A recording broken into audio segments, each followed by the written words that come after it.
Okay, today we are going to start Chapter 10, Airway Management. One of our primary concerns when we're dealing with a patient is to make sure that they can breathe adequately. You will go to literally hundreds and hundreds of trouble breathing calls. It's a very common call, and a good understanding of the respiratory system and what can go wrong with it and what can go right with it is pretty essential. So oxygen has to reach the body tissue and cells through breathing and circulation. Oxygen and carbon dioxide diffuse across the alveolar walls and capillaries. So there's going to be a couple components we're going to talk about. We're going to talk about mechanical ventilation, and we're going to talk about actual respiration. Just a brief rundown on the anatomy again. We have the upper airway, which is from the nasal pharynx, the nose, all the way down till you reach the larynx. Below the larynx, that's the lower airway, which will be the bronchioles, the bronchi, the lungs themselves, the alveoli, all of that falls into the lower airway. So larynx on up is the upper airway. Trachea on down is the lower airway.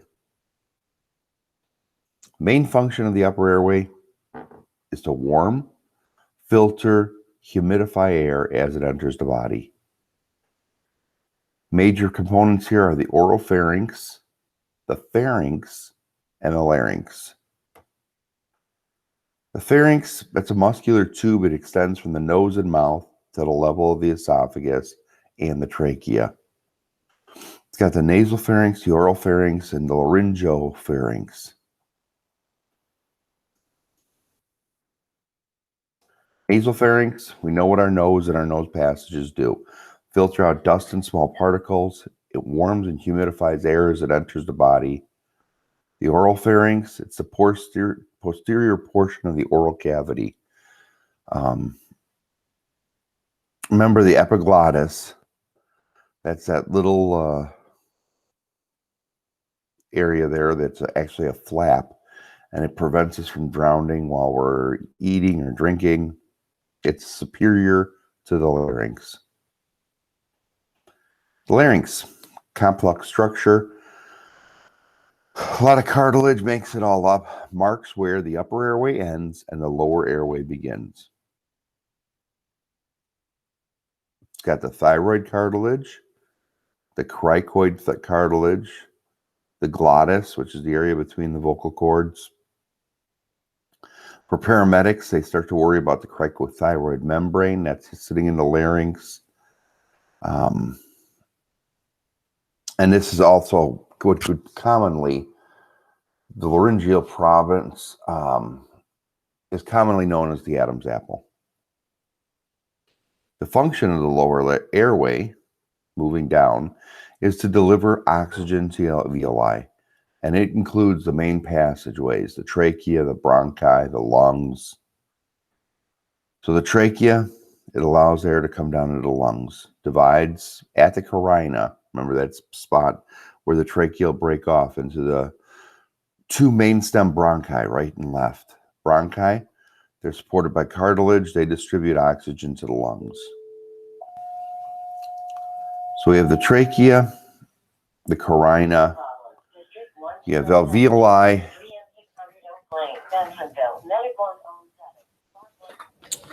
Sorry about that. Smaller bronchi, then it goes into the bronchioles, and then finally gets down to the alveoli. Finally gets down to those air sacs. Bronchioles, they're made up of smooth muscles. They can dilate and constrict as oxygen passes through them. Smaller bronchioles connect to the alveoli. Oxygen is transported back to the heart and distributed to the rest of the body once it oxygenates the blood. So more of the lower airway. When we talk about an area called the mediastinum, it contains the heart, the great vessels, your esophagus, your trachea, major bronchi, many nerves in that area. That's called the mediastinum. So the respiratory system and the cardiovascular system have to work together to ensure a constant supply of oxygen and nutrients delivered to the cells. And then also they remove the waste products, pull the carbon dioxide out and all the other waste products. So there is this important difference between ventilation and oxygenation and respiration. Ventilation is the physical act of moving air in and out of the lungs. It doesn't really, I mean, it's obviously necessary, but it doesn't really mean that you're getting proper oxygenation just because air is moving in and out. There's a number of factors we'll talk about that could interfere with that and cause problems. Oxygenation, that's the process of loading oxygen molecules onto hemoglobin in the bloodstream. It happens in the alveoli. It just goes where it diffuses through a single layer of capillary wall, and that's how the oxygen gets in there, through diffusion. So respiration is the actual exchange of oxygen and carbon dioxide in the alveoli as well as the tissues of the body. So respiration also takes place in your cells. So respiration takes place in your arm, it takes place in your leg, it takes place in your heart, all that. So ventilation physically moves air in to the system. Oxygenation is loading up the train with oxygen molecules, if that makes it easy. And then respiration is that actual exchange of oxygen and carbon dioxide down in the cellular level. So ventilation, again, just the physical act of moving air in and out of the lungs. There's a few things that can impede that. Some disease processes, you can have a collapsed lung that will obviously affect the actual moving of air in and out of the lungs. And again, when the diaphragm contracts, that's when the lungs fill up the cavity. When it relaxes, that's when air comes out. So inhalation, again, the active process which the diaphragm and intercostal muscles contract, requiring the movement of the chest and supporting structures to expand, and that delivers oxygen to the alveoli. There's a term called partial pressure. That's the amount of gas in the air or dissolved in a fluid. They use that term a lot with scuba diving. Just keep that in the back of your head for later. Oxygen and carbon dioxide diffuse until the partial pressures in the air and blood are equal. So that's kind of how this process works. Again, nothing physically shoves oxygen molecules into your capillaries. It diffuses across that membrane. Exhalation. That's just a passive process which the diaphragm and the intercostal muscles relax and the air comes out. So regulation of ventilation involves a lot of things. There's receptors and feedback loops. And failure to meet the body's need for oxygen will result in hypoxia. Hypoxia is a term for low oxygen. Oxygenation now, we're on to the next step. That's the process of loading oxygen molecules onto hemoglobin molecules in the bloodstream. This requires like an internal respiration to take place. So you can get ventilation without oxygenation, where oxygen levels have been depleted. Let's say the person's in a confined space. He's in a tank, and for whatever reason, the oxygen level is low inside that tank. You very well could have ventilation, but then no respiration or no oxygenation because the oxygen isn't there in sufficient quantities to keep the patient alive. Actual exchange, we're back down to respiration here. That's the actual exchange of oxygen and carbon dioxide in the alveoli and tissues of the body. Cells take energy from nutrients through metabolism also during this process. So pulmonary respiration, the external respiration, brings fresh air into the respiratory system through ventilation, exchanges oxygen and carbon dioxide between alveoli and blood in the pulmonary capillaries.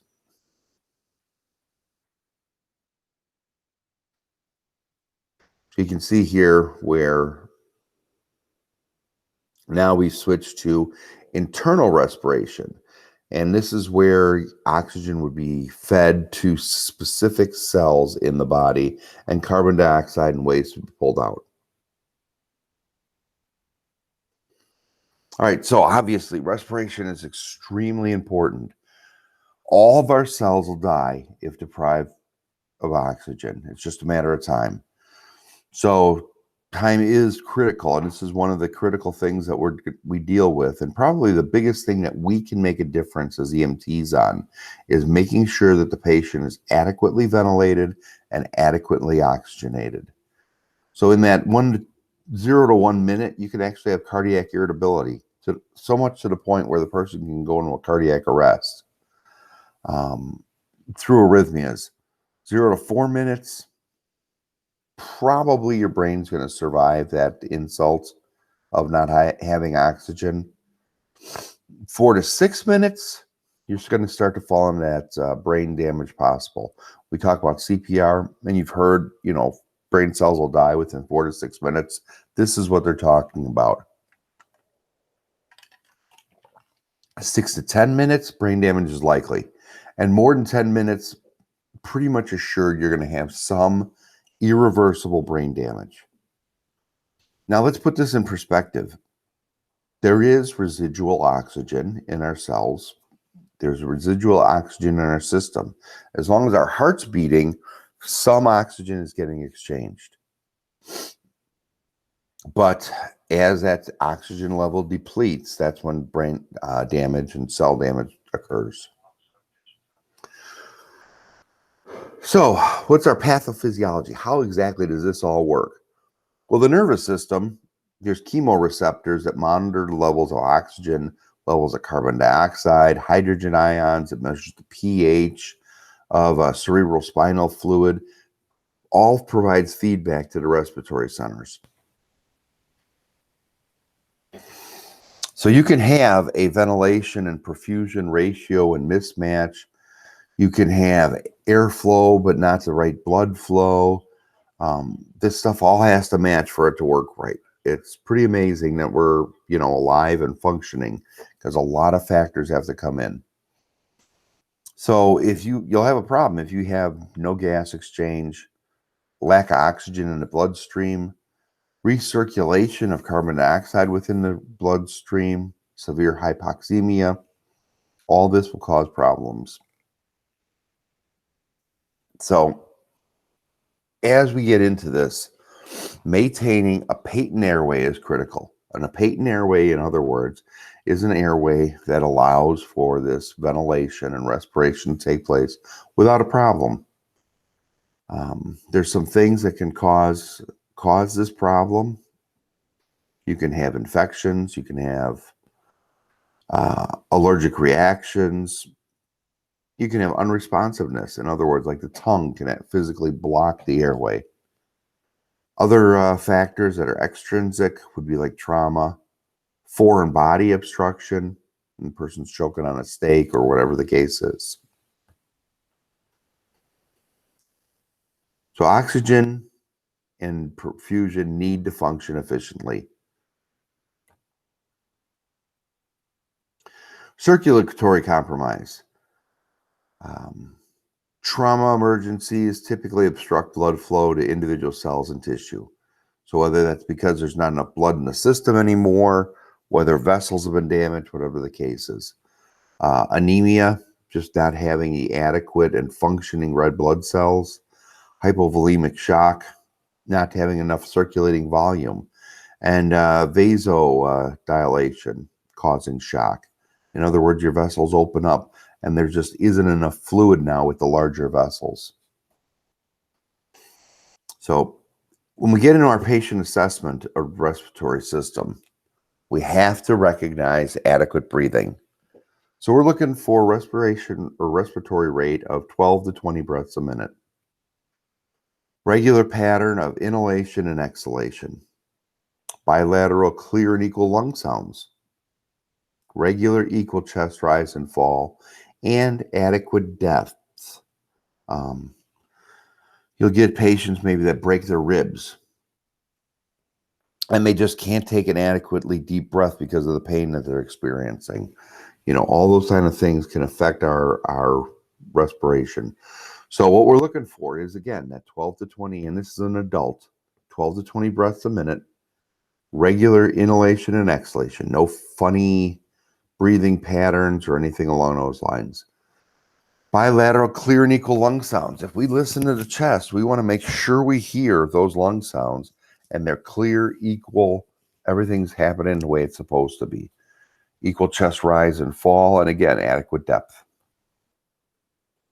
Okay, abnormal breathing.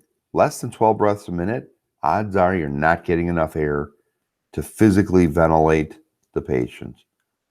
More than 20 breaths a minute, again, you're not going to get a full air exchange. If you're, shallow, rapid breathing, you're not getting all that air out of the lungs. There's a lot of dead space in there, and you're going to not be able to ventilate and oxygenate adequately.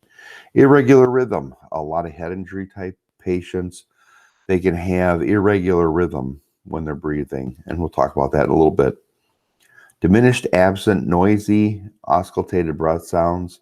In other words, there's some sort of obstruction, and that just falls into the next one. Reduced flow of expired air at the nose or mouth. That can also cause problems. Unequal adequate chest expansion. A couple ribs are broken on one side. One side will not expand, whatever the case is. If patients have an increased effort in breathing, they may not be passing the same amount of air. We talked about when a personal tripod, they'll try to expand their chest and tripod, when they're having trouble breathing, trying to take care of stuff. All that is affecting our ventilation and therefore our respirations. Shallow depth. They're just not breathing deep enough. We may actually, even though their respiratory rate could be normal, so they might be breathing 18 times a minute, but if they're not breathing deep enough, we still may have to assist them with the bag valve mask.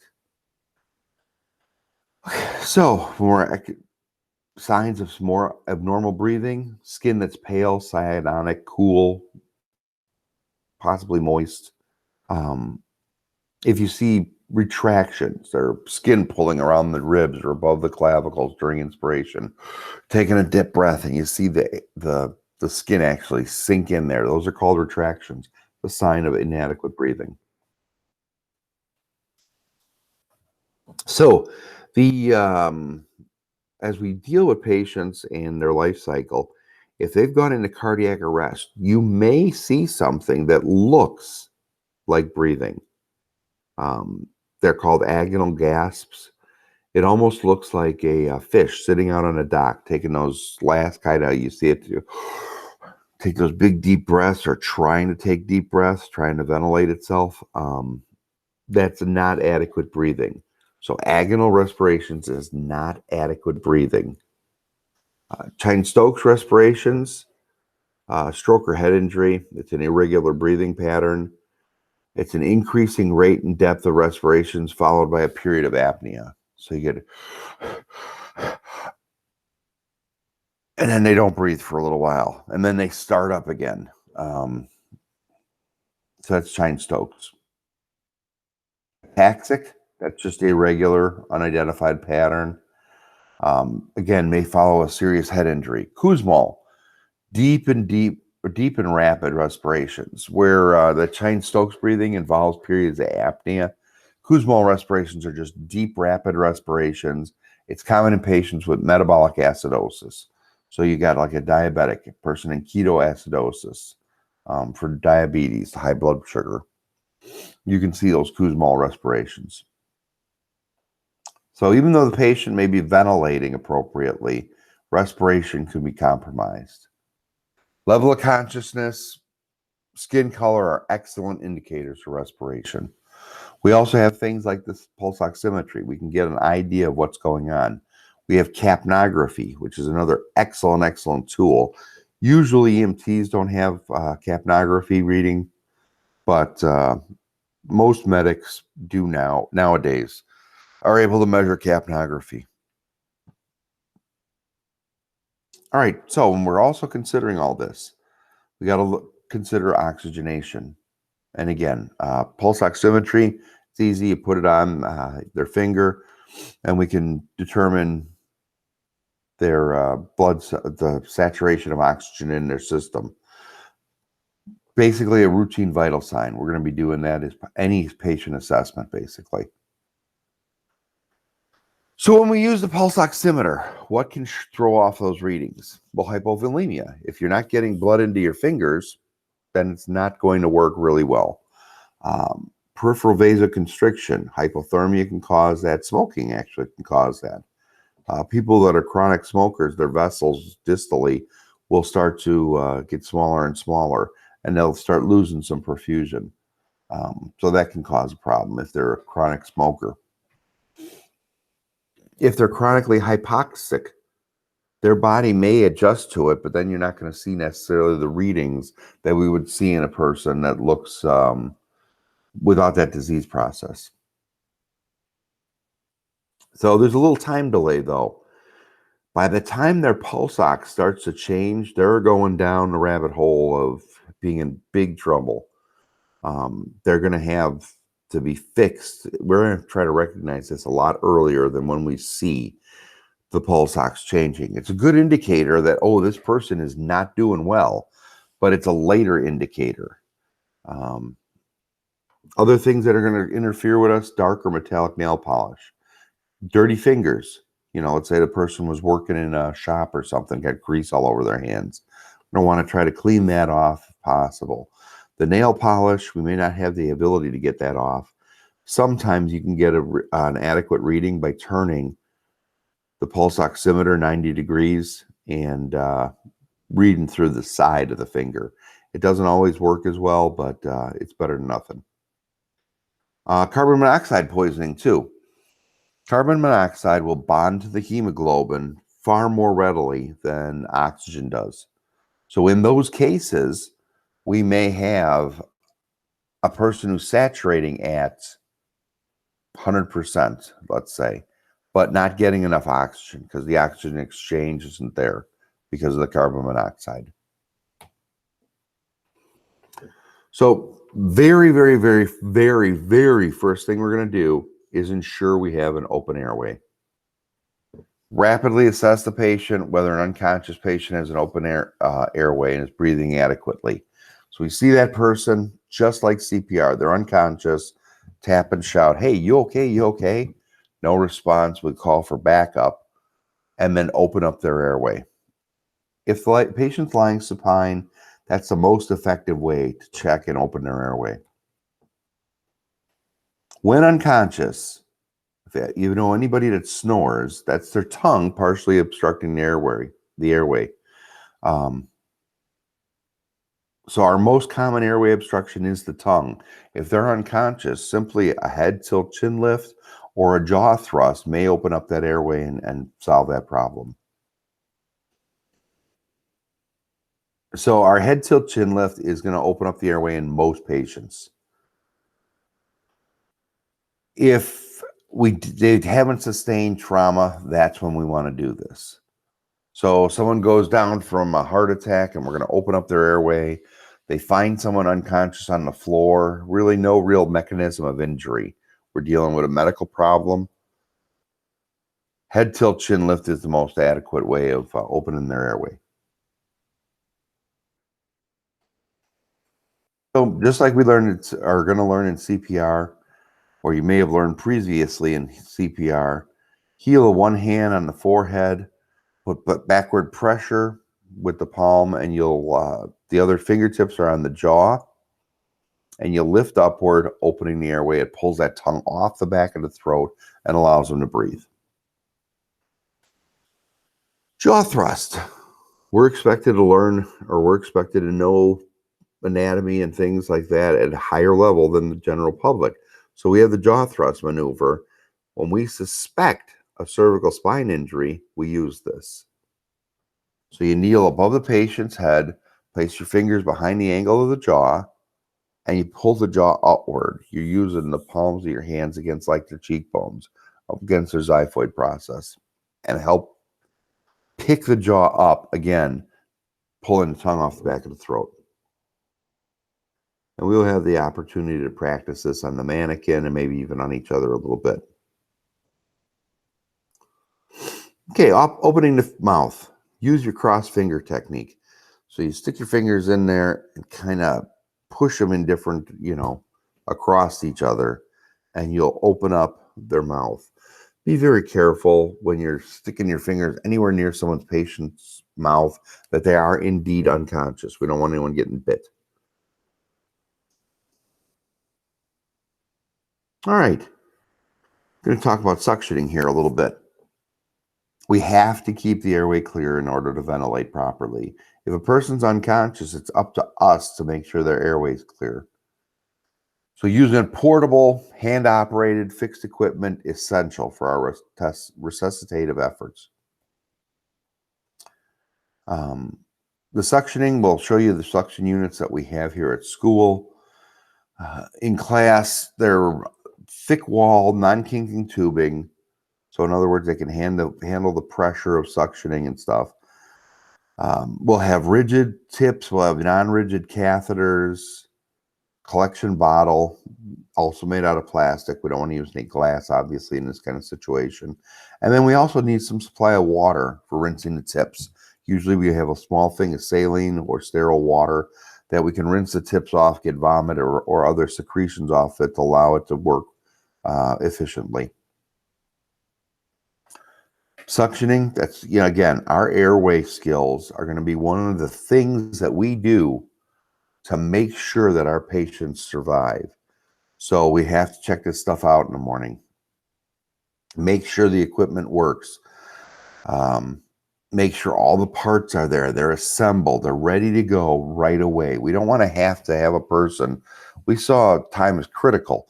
We don't want to have to screw around for minutes on end worrying about putting stuff together prior to actually having to suction someone and having the person losing oxygen and not being ventilated adequately and things like that.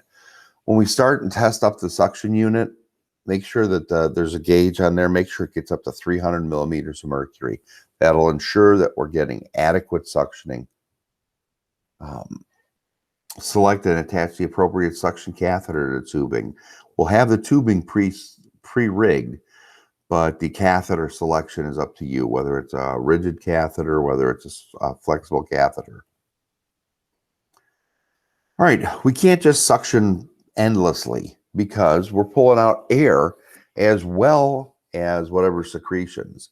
So 15 seconds maximum for an adult patient. Children, 10 seconds, infants, 5 seconds.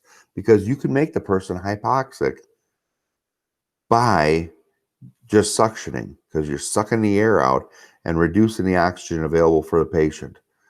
So when we suction somebody, 15 seconds, boom, put that off to the side. We need to reoxygenate the patient. If they start building up more secretions, sure, we can go back in, but we got to reoxygenate them first.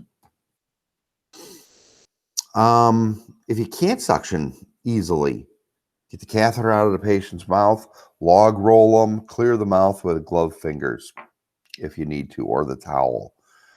Someone may be actively vomiting. We may have to have them on their side and just continually keep clearing their airway, especially if it's nice and chunky and stuff like that, where the suction unit can't get those big chunks out.